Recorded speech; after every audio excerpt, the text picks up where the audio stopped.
Conceptul de a lumina în întuneric fără a consuma resurse clasice a preocupat și continuă să preocupe întreaga lume.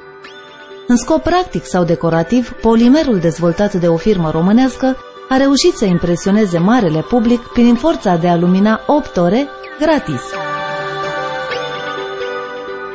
Vă prezint povestea lor, care a început în urmă cu câțiva ani cu un produs artistic uimitor numit cer înstelat și a ajuns astăzi să intre prin mari furnizori în produse decorative de serie.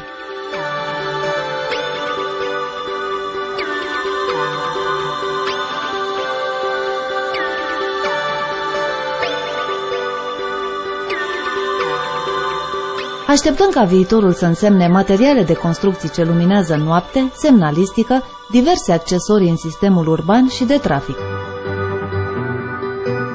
Până să începem să descriem produsele, hai să vedem polimerul acesta, de fapt, ce este și în ce fel poate fi el aplicat pe suprafețe diverse. Începuturile au fost departe, undeva în 1999, când atunci a apărut o scânteie pentru acest polimer.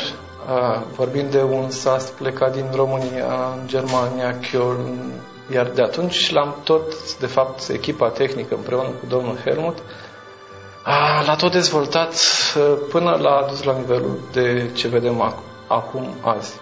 Bine, este vorba de o aplicație luminiscentă care este mult mai intensă decât alte produse care seamănă cu acesta, dar nu au la fel de multă viață. Exact. Pentru că am mai văzut și noi fel de lucruri care nu sunt acest polimer. Exact. Acest polimer e chiar mai puternic de 30 de ori decât fosforul, pe care îl cunoaștem din... Exact. Din alte produse, exact, din alte aplicații. La nivel mic. Ce s-a reușit? S-a reușit să se aplice la nivel industrial. Vorbim de toate aceste produse pe care le-am creat de-a lungul timpului și ne putem bucura chiar cu o gamă de 585 de produse în momentul de față.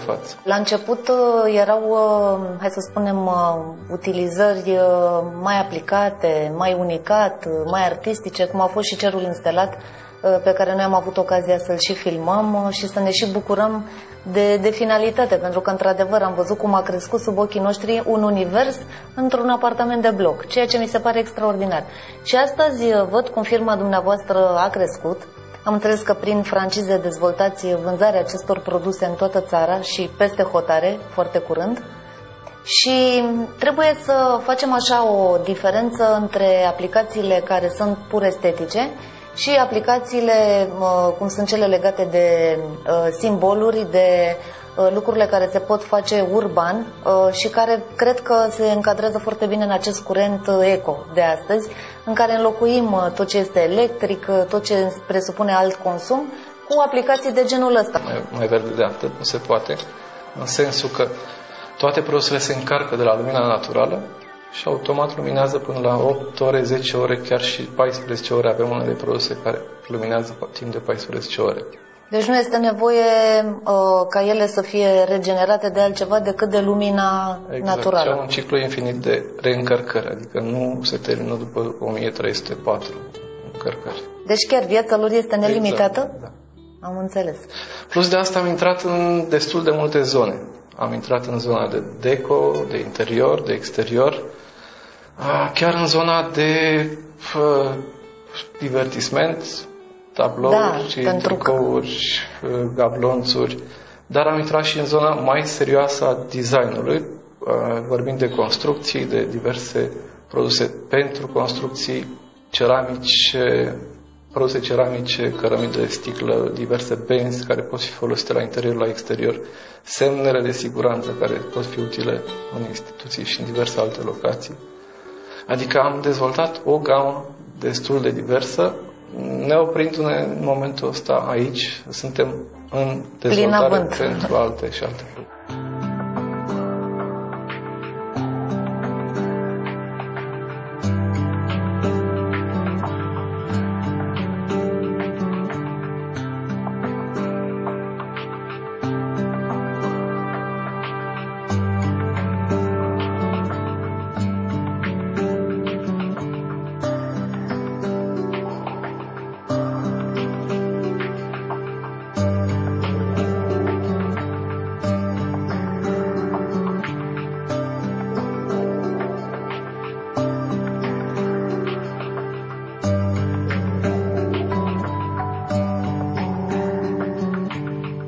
Am văzut de la aceste pietricele care pot tot așa să fie puse în exteriorul casei, până la litere, până la toate lucrurile care le vedeți acum, ele într-adevăr țin de zona mai mult a construcțiilor și a materialelor, dar ele pot și deveni un accent într-o incintă mai mică, adică nu e neapărat nevoie să faci toată baia cu o astfel de ceramică, poți să intervii cu câteva plăci de faianță, despre care aș vrea să vă pun o întrebare. Ele cum se încarcă? De obicei în baie nu totdeauna ai lumină naturală. Care e șansa de încărcare acolo unde nu pătrunde lumina din exterior? Se încarcă din orice sursă de lumină, ceea ce înseamnă că orice bec, în special cele cu lumină rece, deci și becul este o sursă. Foarte bine.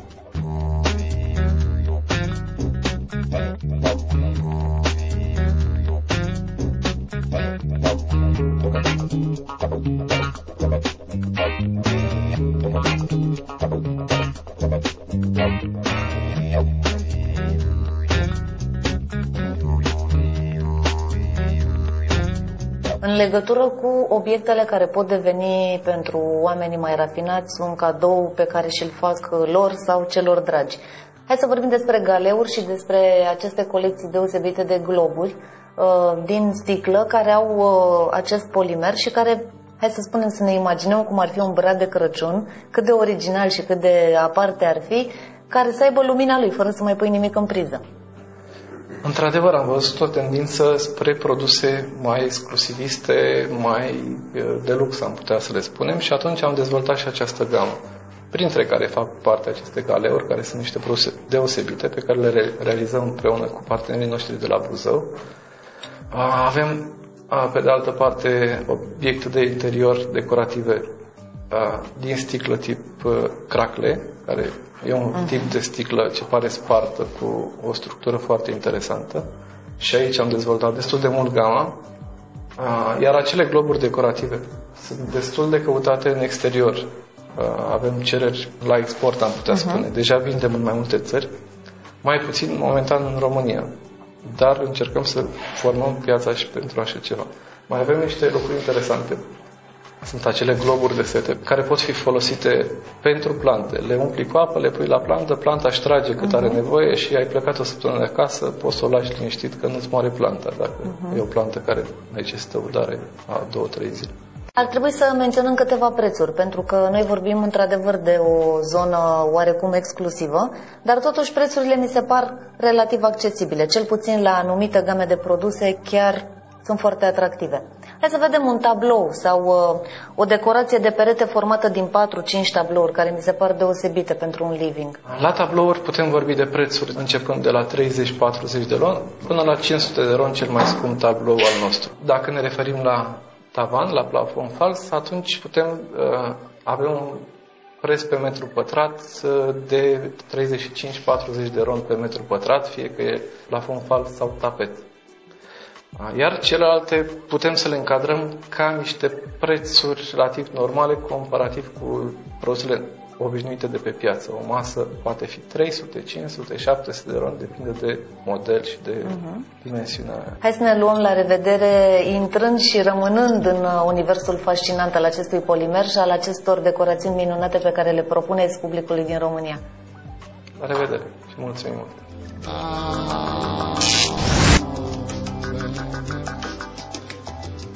The sunshine better on the other side. The sunshine better when you make it shine. The sunshine